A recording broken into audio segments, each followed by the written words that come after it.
Hey y'all, how's it going? Welcome back. It's Mia, and today I will be reviewing 5 non-superhero movies that I watched this year. And what I mean this year, literally I watched basically all of them while I was on the plane to and from Germany. And so this is like the one time of year where I can or one instance really where I can catch up on movies that aren't basically Marvel or maybe Star Wars or so. I was actually quite happy and thankful for that plane ride. So I know this might be a big surprise to you, but here we are. And I want to say that yesterday for my Halloween stream, I reviewed the movie Barbarian. What a crazy movie that was. So why don't you head on over to my stream as well to check out my review on that. Leave me your thoughts in the comments for that video. But why don't we start with my number 1 review pick and then work our way down to number 5, because I think my worst pick is probably going to be the most surprising to you guys, or maybe not, so we'll see. So starting with number 1, I thought about this for a long time, but right now my number 1 non-superhero movie of 2022 is Top Gun Maverick. I'm laughing as I say that because in no scenario should Top Gun be one of Mia's favorite movies. And I mean Top Gun Maverick. I have seen the original Top Gun this year, and it just didn't stick to me. It was just like a bunch of guys joshing around and flying airplanes. It just didn't feel like it had a cohesive story. So that's why I was super surprised by Maverick, because it seemed like they had taken all the good stuff from Top Gun and then actually gave it a decent story. So I mean, I'm surprised. I was charmed by Tom Cruise. I was charmed by Miles Teller of all people. And I want to keep this as spoiler free as possible. All of my reviews I like to be spoiler free, but I will just say, yeah, they had an excellent plot. I like the way that, I will say a big theme of this was teamwork and seeing this team come together and try to, basically put their heads together, become the best team that they can be, and try to pull off this big feat that they're trying to pull off. And not only that, you gotta love the 80s music that they had in there, the big that was really, really cool. It was very comedic as well. It was just a great family-friendly movie. So yeah, I found it to be a rather wholesome-ish movie, not in the Disney sense, but in the sense that, anyone could watch it. I would watch it again, To me, there was no military propaganda or all of that stuff. I don't know, I was so surprised at how I enjoyed it. So that's actually my number 1 pick. So on to my number 2 pick, which is Baz Luhrmann's Elvis. And this is funny because I was kind of, in a sense, protesting this movie. But it's weird because I was like, I have no reason not to like this movie. I was just more like, I'm not really an Elvis fan. Who was an Elvis fan in my generation and in this day and age? So why should it matter? But I saw it on the plane, like on the menu, and I was kind of like, oh, maybe I should check it out just to see what it was like. And I was actually blown away, so much so that I regret not seeing this movie in theaters, just because, Baz Luhrmann, it's going to be a spectacle, and add that on top of Elvis's music, which what I mostly liked is that, a lot of people are like, yeah, Elvis stole black music.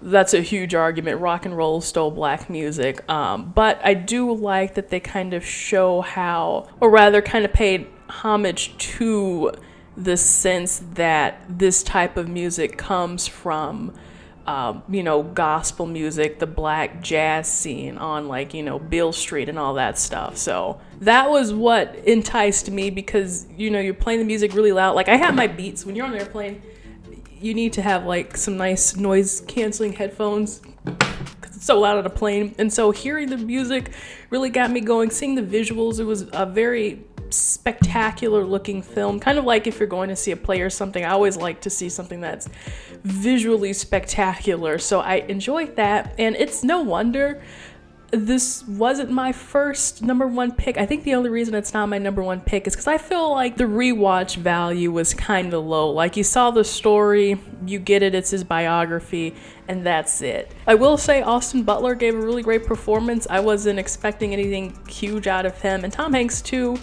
particularly because this character, Colonel Parker, who was like Elvis's manager to butcher the entire history of his life, they kind of framed him to be the villain of the story. So to have an Elvis biopic where all of a sudden you've got a villain, I think that was rather interesting, an interesting choice to make. So sometimes it's like Elvis isn't even the main character of the movie, but you know, we've had enough Elvis in this lifetime. So I think the telling of this story was quite unique. All right, coming in at number 3, another movie that blew me away was Kenneth Branagh's Death on the Nile.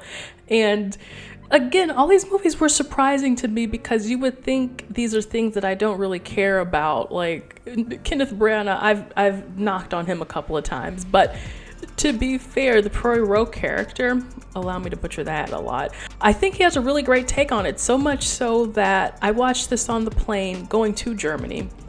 I then recommended it for movie night for my family, but I had us watch Murder on the Orient Express first, just so you know we could get all the Poirot lore and backstory and stuff. And there was a lot of things that, you know, it's like a little cinematic universe, right, that carried over from one movie into the next. Like I missed those details in Death on the Nile just because I hadn't seen Murder on the Orient Express. And my grandma liked Orient Express so much that we ended up watching Death on the Nile immediately after. I was like, yeah, we can watch Death on the Nile like maybe tomorrow. She was like, no, I want to watch it now.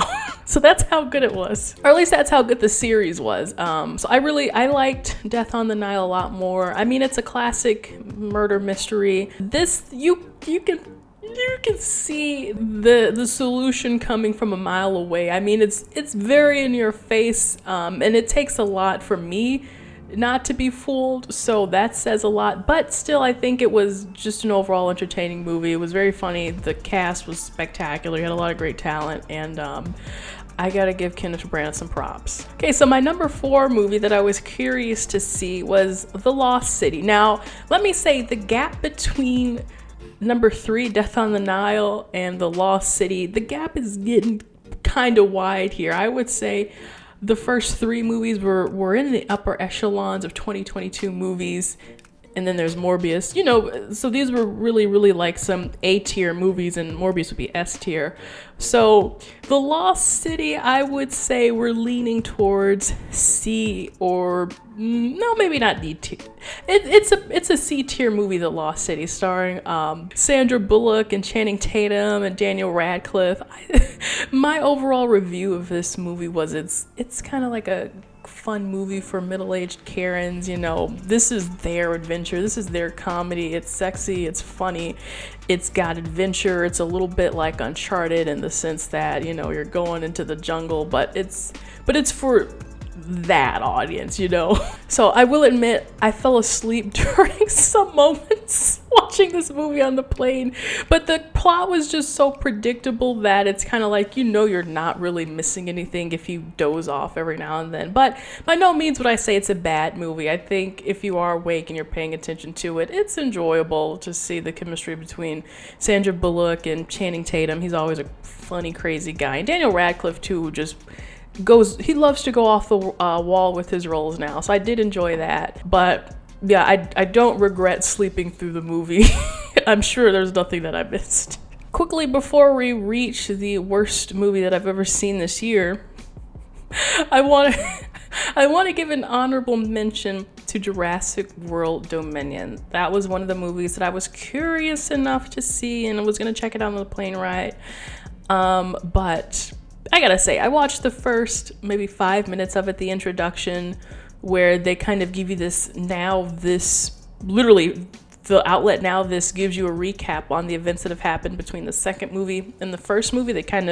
Or the second movie and this third movie, to get you up to speed to where they're at currently in the timeline. And as the woman is talking about, you know, somehow mysteriously dinosaurs have escaped into the earth, and now we have to deal with the aftermath of living with these primal creatures, living in harmony with them. And also there was this thing about the clone girl from the old guy's mansion, and I gotta tell you, it felt like I was taking crazy pills. It just all sounded so crazy, especially because I just hated the last plot. The end of the last movie, spoiler alert, where they let out the dinosaurs, and now it's like, well, we just gotta live with this. And it's like, no, you don't. So that to me was just so dumb. My brother said the rest of the movie didn't even deal with that. It was just another wacky Jurassic World adventure. But I gotta say, I didn't want to buy into it, so I turned it off. Now, I know I'm probably gonna get a lot of flack for this one, but this movie did not agree with me. I really tried to like it. It just didn't hit.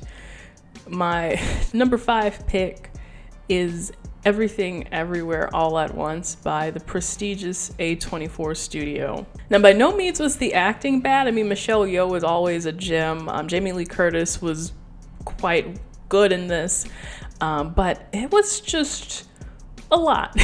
What I did like was the multiverse aspect of it, and I know, like, in comparison to Doctor Strange and Multiverse of Madness, you're like, there's not enough multiverse.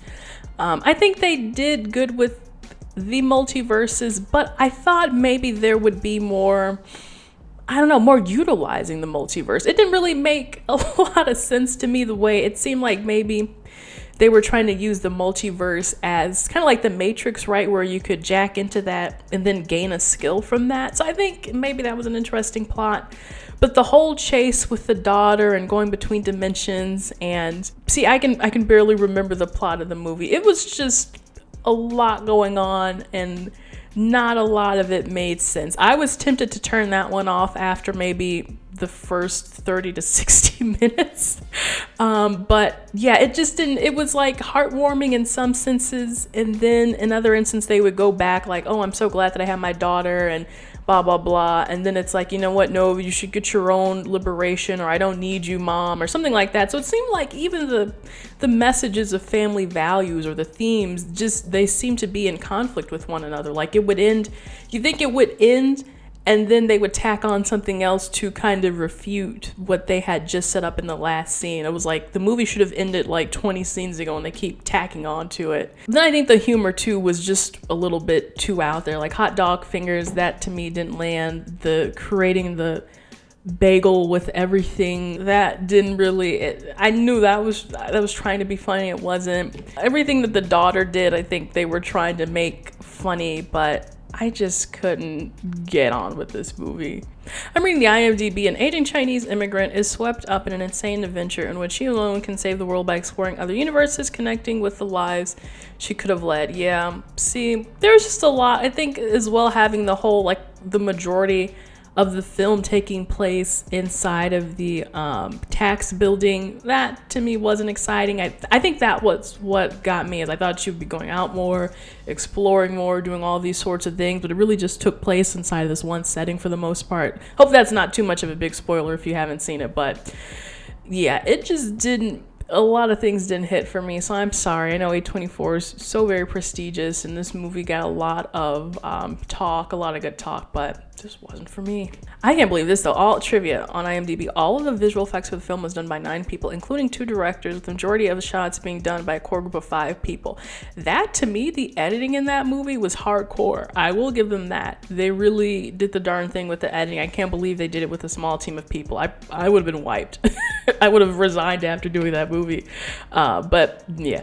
So anyway, guys, those were my reviews. Let me know what you thought about any of these movies down below in the comments. If you would rank some of these movies, if you've seen them yourself, or if you completely disagree with me about Everything Everywhere All at Once, it's okay. I understand. I won't be heartbroken, but otherwise, guys, I will be back with another video very, very soon. Subscribe for more, leave a like if you enjoyed this, and I will see you in the next video. Bye.